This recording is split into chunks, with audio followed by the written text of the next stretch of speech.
Assalamualaikum warahmatullahi wabarakatuh. Sebelumnya saya mengucapkan terima kasih kepada Bapak Zainal Abidin MPDI selaku dosen mata kuliah manajemen. Dalam kesempatan kali ini saya ingin menjelaskan kebetulan makalah saya ini mendapat ataupun diberikan judul yakni tentang manajemen proyek. Di sini saya akan menjelaskan pembahasan terkait manajemen proyek yang saya buat di makalah ini. Yang pertama mungkin langsung saja ke pembahasan, yakni yang pertama ini pengertian manajemen, yang mana manajemen merupakan sebuah proses terpadu di mana individu-individu sebagai bagian dari organisasi yang dilibatkan untuk merencanakan, mengorganisasikan, serta menjalankan dan mengendalikan aktivitas-aktivitasnya, yang semuanya diarahkan pada sasaran yang telah ditetapkan dan berlangsung terus-menerus seiring dengan berjalannya waktu agar proses manajemen berjalan lancar dan baik. Kemudian untuk pembahasan kedua yakni pengertian proyek, yang mana pengertian proyek merupakan kegiatan merencanakan, mengorganisasikan, serta mengarahkan dan mengendalikan sumber daya organisasi yang mempergunakan personil untuk tempat bertugas untuk melaksanakan pekerjaan suatu manajemen proyek. Kemudian untuk pembahasan yang ketiga di sini pengertian manajemen proyek telematika. Di sini ada juga tentang proyek telematika, yang mana proyek telematika ini adalah suatu penerapan ilmu pengetahuan ataupun keahlian dan juga keterampilan secara teknis terbaik serta dengan sumber daya yang terbatas untuk mencapai sasaran ataupun tujuan yang sudah ditentukan agar mendapatkan hasil yang optimal dalam hal kinerja, waktu, mutu, dan keselamatan kerja. Kemudian untuk pembahasan yang keempat, di sini masalah sasaran manajemen proyek. Dalam sasaran manajemen proyek ini kita diperlukan yakni adanya tiga pencapaian, yaitu yang pertama tepat biaya. Agar biaya tidak melebihi dari anggaran yang ada, maka diperlukanlah yakni tentang manajemen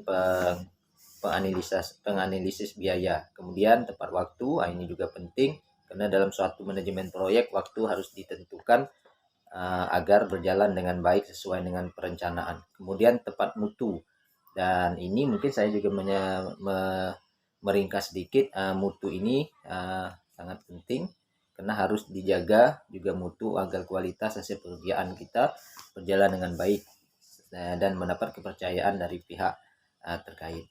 Kemudian tahapan yang kelima yakni tentang tahapan manajemen proyek. Di sini untuk manajemen proyek di sini ada 5 bagian. Yang pertama yakni planning ataupun perencanaan. Ini kita harus adakan perencanaan dulu dalam mengelola satu proyek. Yang kedua organisasi ataupun organisasian, dalam bahasa Inggris organizing. Ini juga perlu dalam tahapan manajemen proyek. Kemudian yang ketiga yakni actuating ataupun pergerakan. Dalam mengimplementasikan aktivitas organisasi atau pergerakan ini, pelaku organisasi harus yang pertama merasa yakin dan mampu melakukan suatu pekerjaan. Kita harus meyakini suatu pekerjaan kita tersebut. Yang kedua, percaya bahwa pekerjaan telah menambahkan nilai untuk diri mereka sendiri. Dan yang ketiga, tidak terbebani oleh masalah pribadi atau tugas lain yang lebih penting atau mendesak. Kemudian yang keempat, tugas yang diberikan cukup relevan. Kemudian yang kelima, hubungan harmonis antar rekan kerja. Ini hubungan harmonis ini sangat diperlukan juga dalam pelaksanaan manajemen proyek. Kemudian yang keempat, ini masalah controlling ataupun pengendalian pengawasan. Ini dalam pengawasan proyek kita harus memberikan pengawasan terhadap kinerja suatu organisasi ataupun para pekerja kita agar bisa melaksanakan suatu manajemen dengan baik. Kemudian yang kelima yakni evaluasi. Evaluasi dalam penanganan manajemen proyek. Evaluasi merupakan suatu penilaian terhadap hasil pelaksanaan kegiatan suatu program. Apakah setelah kita mengevaluasi apakah pekerjaan kita cukup baik ataupun hanya sekedar itu aja, dan ini perlu untuk peningkatan jika tidak sesuai dengan apa yang diharapkan. Kemudian tahapan yang keenam, ya ini ada project management ataupun project management skill. Di sini sedikit kami jelaskan bahwa keahlian-keahlian tersebut meliputi sebagai berikut untuk skill ini.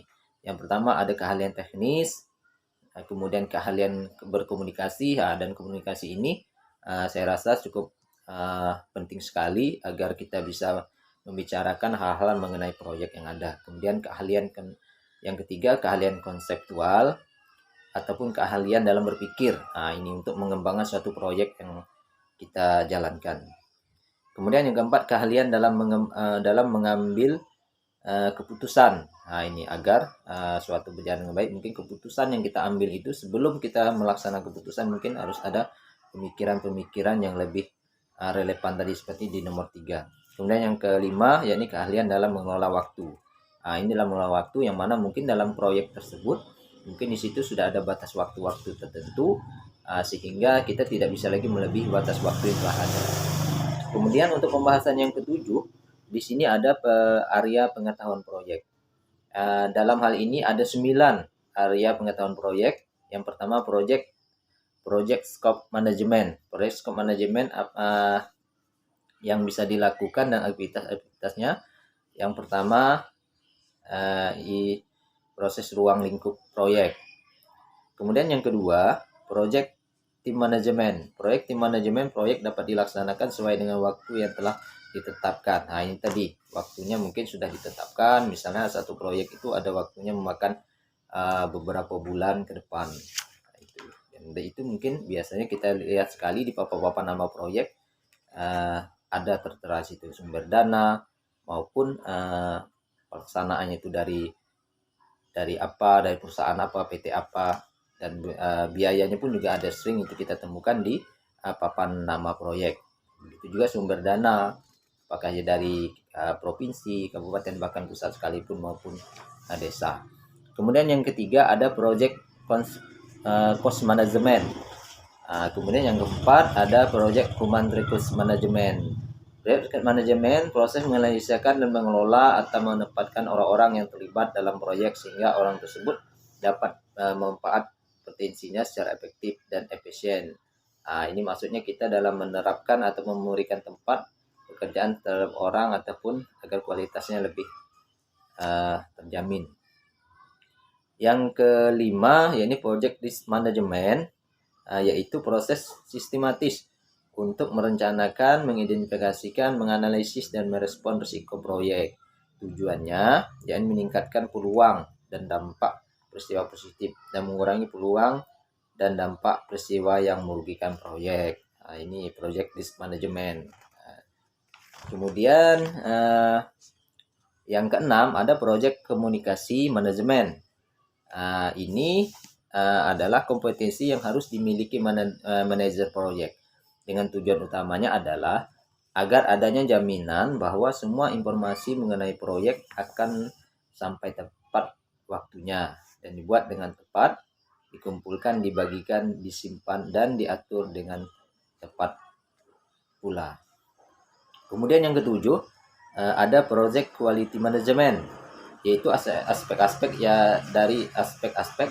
dari fungsi manajemen keseluruhan yang menetapkan dan menjalankan kebijakan mutu suatu perusahaan organisasi. Kemudian yang kedelapan ada project recruitment management, yaitu proses memperoleh barang ataupun jasa dari pihak di luar organisasi manajemen. Kemudian yang terakhir yakni yang kesembilan ada yang namanya project integration management, yaitu tiang penyangga yang mempengaruhi dan dipengaruhi oleh seluruh kolega area dalam manajemen proyek. Itu. Kemudian pembahasan yang ke-8 yakni tentang fase inisialisasi proyek, ataupun ini yang terakhir. Hasil studi kelayakan kemudian disusun dalam bentuk proposal proyek untuk kemudian diajukan ke stakeholder. Proyek dikatakan layak. Proyek dikatakan layak jika memenuhi 3 syarat kelayakan. Yang pertama, yakni memberikan manfaat bagi klien.